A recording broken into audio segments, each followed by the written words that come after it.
What does his text mean? So frustrating. Maybe he's just not that into me. She really likes I've me. always been bad How at can I flirting. get her attention? I'm ready for I just marriage. want somebody to share my life. Is this relationship going anywhere? anywhere? Modern Love Made Simple. This is Dates and Mates with Damona Hoffman. Hello, lovers. Welcome to another sassy episode of Dates and Mates. I'm your host, certified dating coach Damona Hoffman. Today, we have one of my favorite topics on the docket for you. We're talking about dating apps and dating trends that you may need to incorporate into your new routine. Returning as my guest co-host today is dating and love life coach Evin Rose. Evin empowers millennial women to date and create loving and lasting relationships. She guides women to release their blocks, attract quality potential partners, and date with clarity, authenticity, and empowered communication. Thanks for being back, Evin. We are always tracking the headlines. We're doing something a little different today because I want to do a deeper dive on one particular topic. There was a story that came out a little while ago on Honey Australia. This see, we go across the pond. This article featured a writer who was saying she's been getting a lot of DM slides, a lot of people talking to her on social media. And her feeling is that her social media is for social media-ing. And she's like, don't be coming up and talking to me about dating and saying, hey, beautiful. She had a lot of screenshots of the different things that guys say to her. And they weren't very inventive. They weren't very impressive. But at the same time, I don't know that you can really control social media and say it's not for dating. And I actually wonder what would happen if we used social media more as a dating opportunity. What do you think? Yeah, I'm all for it. I think the lines get really blurred these days. It's like anywhere we're putting ourselves out there online, and especially if we're hashtagging our relationship status, if we're letting people know publicly that we are single and available, I think that totally opens us up to have people reach out to connect. And I definitely get the like ickiness factor if you're getting DMs that feel really invasive or vulgar or whatever. But yeah, I think we also, it's a really cool idea to think about what if we are intentional about saying, you know, I'm hashtag strong and single, hashtag still single, hashtag single for now. ready to mingle. We should do like a whole bunch of hashtags. We should do it like John Oliver style, like hashtag still single. Yes, I love it. But like beyond the Instagram hashtags, there's also, I know you have a Facebook group that that is for empowered women that want to learn how to date and form relationships more successfully. What about Facebook as a place to date? Like I've often told people you can find a lot of commonality if you go into a Facebook group, probably not in the empowered dating community, but a Facebook group about a shared issue that you both believe in. Yeah. And then just beginning with a conversation on something that you are already connected over. Totally. That's bringing me back to like AOL chat rooms. Yeah, girl. Right? And being in middle school and looking up like, other whatever. I was so into the WNBA team in Cleveland. Barbie ponies. Or that. Yeah. You meant a WNBA. Right. That was better. I also loved Barbies and ponies though. You're not going to find any dates in the Barbie pony room though. Probably not. Yeah, I think for sure, you know, it's funny, even when we're using dating apps, I think we all tend to, when we get someone's last name, we immediately go look them up anyway on social media to try to get more of a sense of who they are, right? Yeah. Oh yeah, get a sense That's of who they another are. way That's to put it, stalking. So yeah, I think there really is something to saying, okay, these are just other ways that we can connect with people virtually, and even seeing friends of friends. You know, I've had someone reach out and say like, oh, we have a lot of mutual friends and you caught my eye, and I felt great about that. I actually thought that was an awesome way to, right? It was an appropriate, it didn't feel off to me. I think it's all in how you react to it too, because like in this article, someone had commented on a change in relationship status, like, oh, I see you're now single. Can I take you out for a drink? And it's like, they got to try. Like, let the dudes at least try. You can say thank you, no thank you. Right. But if we just shut it down entirely, I think we're maybe missing an opportunity. Yeah. I think so. I think everyone I talk to says they don't want to be so dependent on dating apps as being like it feels like that's the only way to meet people these days. But then it feels like we're putting up these walls and like shaming people for reaching out to us in other ways. So I think we do just need to try to be more open in general. And to your point, it's like, yeah, we get to say no, thank you. We get to set those boundaries. I think when it starts to feel overwhelming to a lot of women is when we have this idea, and I think this is just like social conditioning, that we have to give everyone a response, or we have to be polite and, or just not be direct with people and say, I'm actually not interested in connecting, but thanks for asking. And if we're able to be that direct, then it's like, yeah, everyone's welcome to reach out. You set your own boundaries, right? You protect your own energy. Why not? Why not? You brought up a good point of people loving to hate dating apps. I personally love to love dating apps. And, Same. I've been a big fan of them for a long time. And that's why I'd like to bring another voice into this conversation with me. Joining me on the line is Geoff Cook. He's the CEO and co-founder of the Meet Group, which is a social dating and live streaming company. Geoff is a serial entrepreneur. He started his first company from a Harvard dorm and sold it for millions of dollars at age 24. And then he sold his second company for $100 million. So he knows a few things about the business of dating apps. He's also the Ernst & Young Entrepreneur of the Year winner for the Philadelphia region. Please give big smooches to Geoff Cook. Thank you. I'm so glad that you're here, Geoff, because we clearly are having some dating app dilemmas, and you are the CEO of a huge company, the Meet Group, that has a number of different dating apps. As you've been in this business for a while, what have you seen change in the way that people interact with your apps and other dating apps that are out there? Sure. I mean, so much has changed over the course of time. I think the question you were asking around, kind of merging different aspects of your identity. The way I tend to think about why dating apps exist is in an ecosystem full of very large social apps, is that people like to manage different aspects and express different aspects of their identities via the brands they use. So, I might share my workplace, Geoff, on LinkedIn, and my family picture of the kids, Geoff, on Facebook or Instagram. But, if your dating self, maybe that more extroverted bar nightclub person, that tends to be the person you express on a dating app. And I think that's partially why it's strange to be hit up on Facebook or a network where your most of your interactions are not for that. And I think it's tough to walk that privacy line. So I think what we've seen, I mean, the biggest shifts that we've seen over the last, and I've been doing this for 14 years, I guess, the biggest shifts has been to mobile first, and now increasingly to live streaming. So dating apps tend to have this feeling of inauthenticity, right? Like that there's the person's profile photo may not even be them, or it may be them 10 years ago.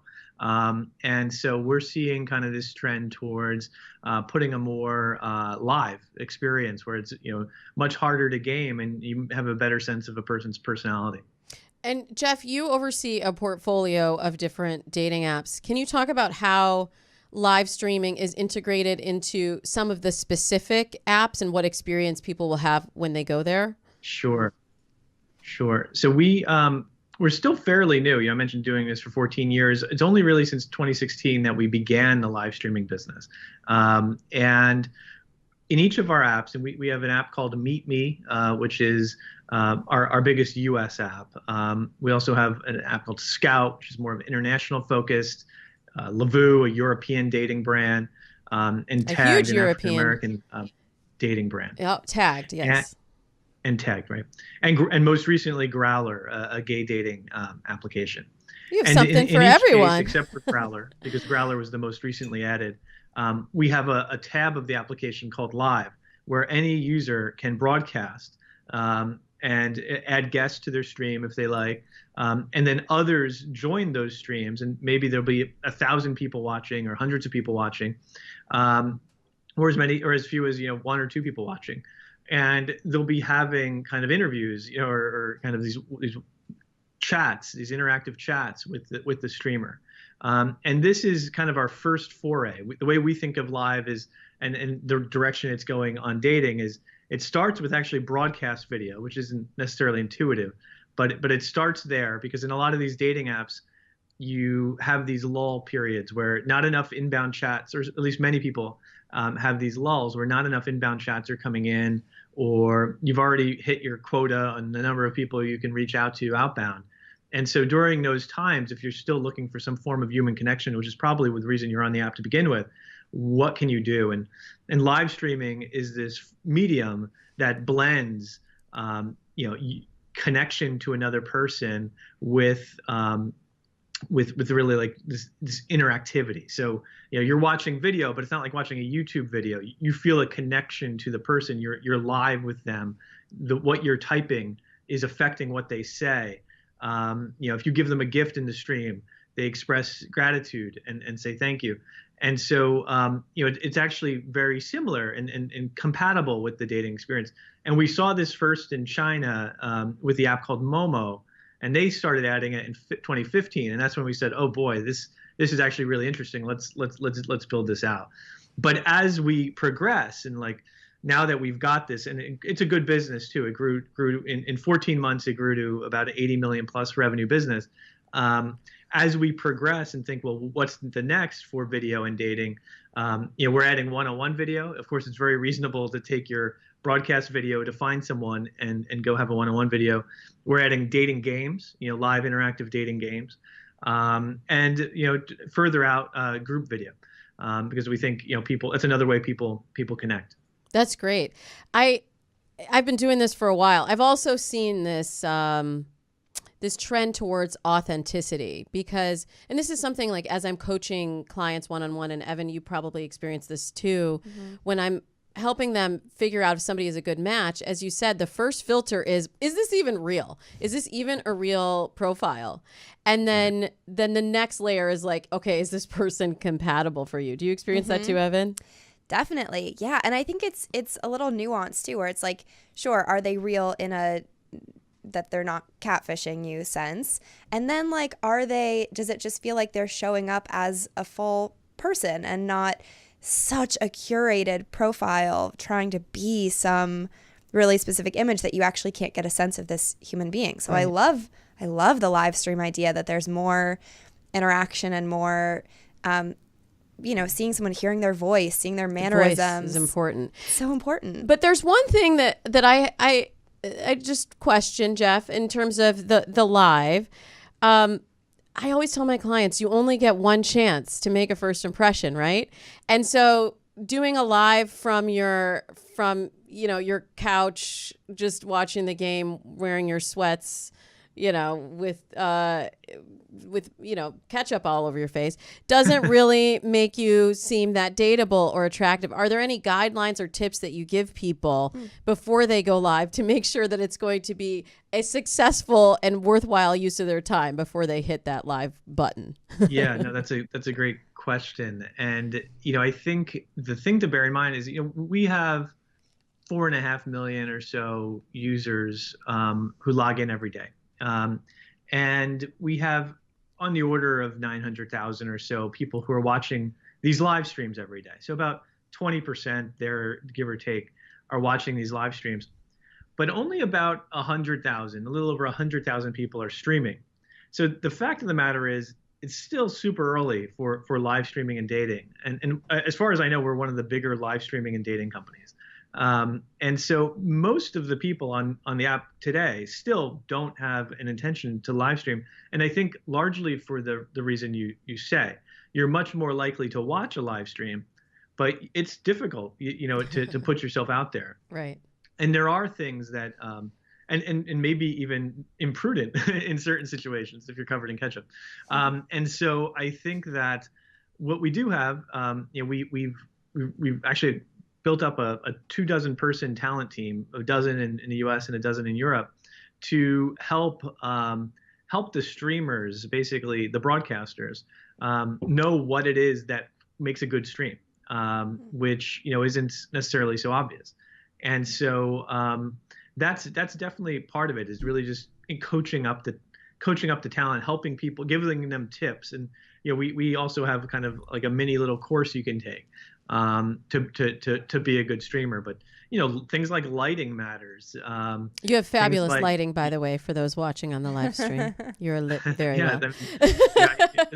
You've done this before. We actually have a studio in the office, but this is actually my office.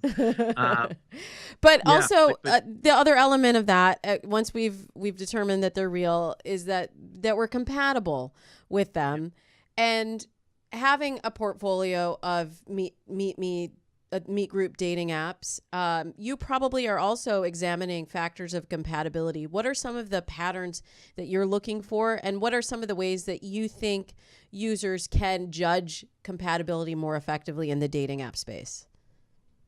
Yeah, I mean, a lot of times compatibility in a dating app is measured by like how many times that person would chat, right? So maybe that's a definition of a meaningful connection. But as you move into the video space, it could be maybe the length of time you spent watching my video chat.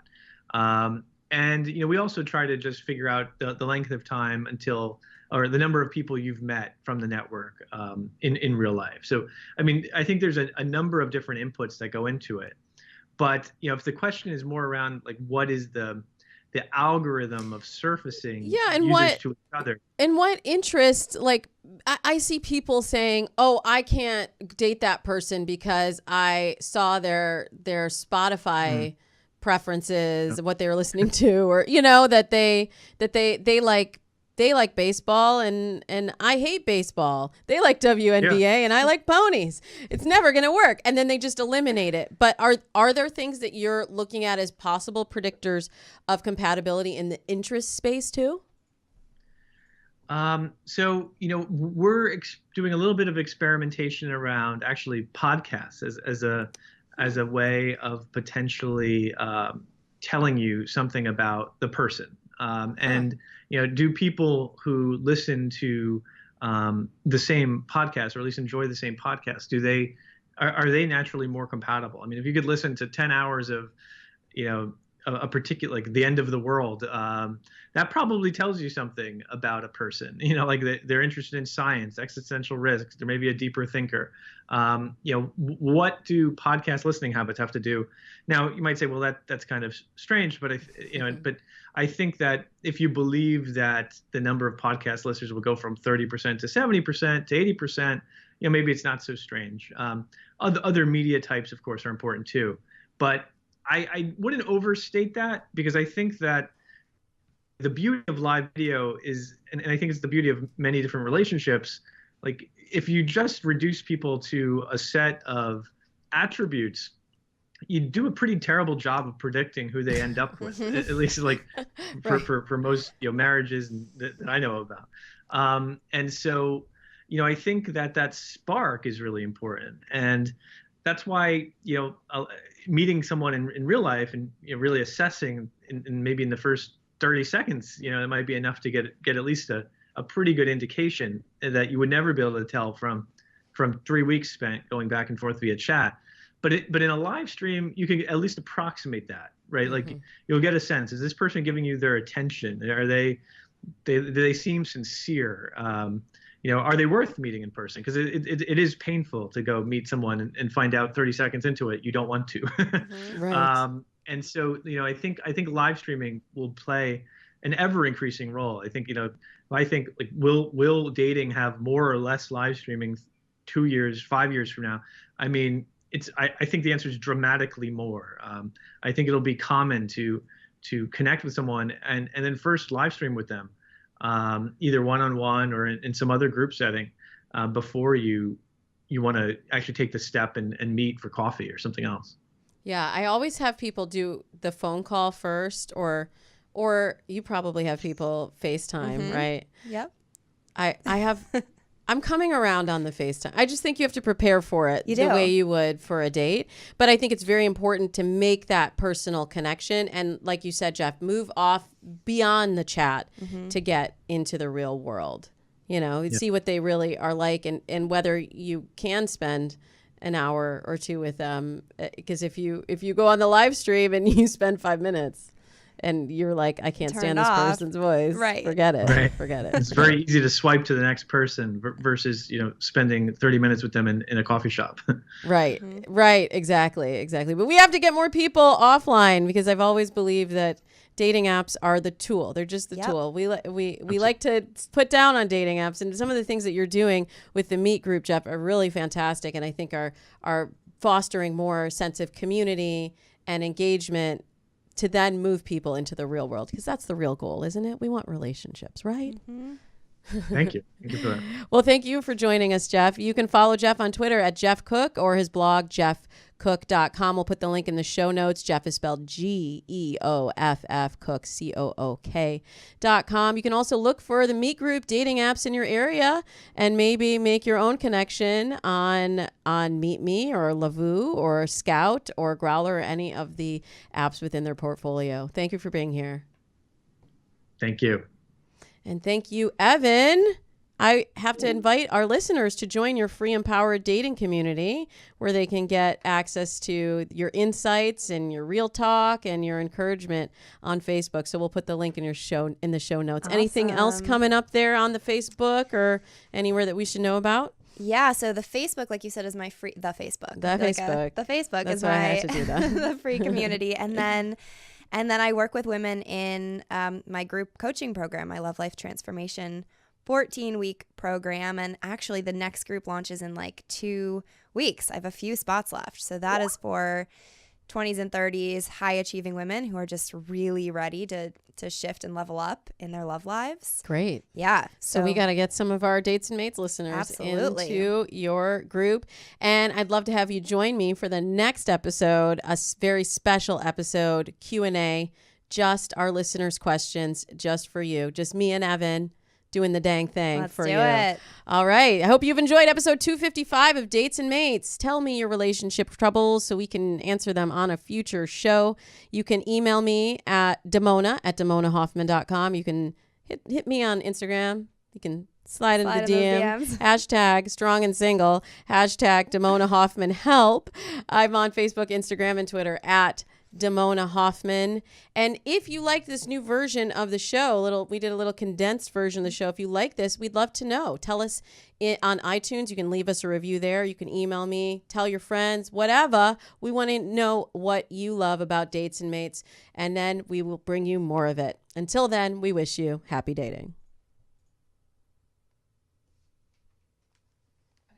There are over 100 million people using dating apps worldwide. So if you're not finding love there, we might have a problem. But luckily, I have the solution. I'm certified dating coach Damona Hoffman, host of the groundbreaking TV series #Black Love, A Question of Love, and also of the podcast Dates and Mates. My advice has been featured in O Magazine, People Magazine, Essence Magazine, and more. And I'm also a matchmaker and writer for the Washington Post's Date Lab. During my 13 years of dating coaching, I have found the secret to the perfect profile. But still, I hear the same complaints. There are no good matches online, or dating apps don't work, or I'm just really picky. And I have to be straight with you. That's not the problem. The problem isn't the app. The problem isn't the dating pool. The problem is you don't have a profile that's attracting the right people to you. So whether you simply have a profile that is not working, or you're overwhelmed and you don't even know where to begin to create a captivating profile that does the hard work for you, I have the answer. My Profile Starter Kit will give you a simple profile template that works like a charm. How do I know? I met my husband online, and so have hundreds of people who have followed my system over the last 13 years. You can do it your way, you can do it the hard way, or you can do it my way, and let your profile attract quality dates to you. Click the link to get the Profile Starter Kit and take the hard work and the guesswork out of dating.